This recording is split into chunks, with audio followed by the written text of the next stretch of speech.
রাজু ছেলেটা দেখতে অনেক সুন্দর, কিন্তু তার জীবনে নেমে এসেছিল একটি দুর্যোগ।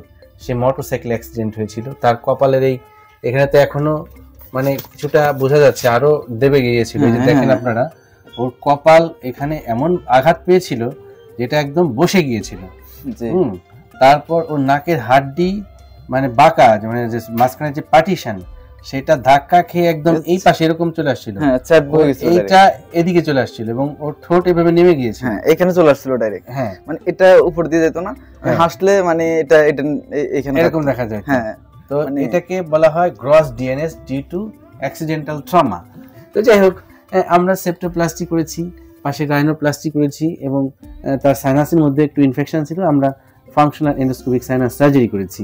এটা করার ফলে এখন রাজু নাক দিয়ে সঠিকভাবে সে দম নিতে পারছে এবং তার যে নাকের গঠনের যে একটি মানে সৌন্দর্য, সেটি সে ফিরে পেয়েছে, যে কারণে আজকে রাজু হ্যাপি, তাই তো রাজু? আমি আগের থেকে মানে আমার এখন না, আগের থেকে মানে অ্যাক্সিডেন্ট আগের থেকেও মানে ভালো লাগতেছে। ও আচ্ছা আচ্ছা, মানে অ্যাক্সিডেন্টের আগের থেকেও তার আগে একটু মানে একটু হালকা বাঁকা ছিল, কিন্তু এখন তো কোনো বাঁকা নাই, এখন একদম লাইটলি সোজা। তো দেখ, এই যে নাকের ভিতরের বাঁকা, বাহিরের বাঁকা, এই যত বাঁকা আছে, এই বাঁকাকে সোজা করার দায়িত্বই কিন্তু আমাদের।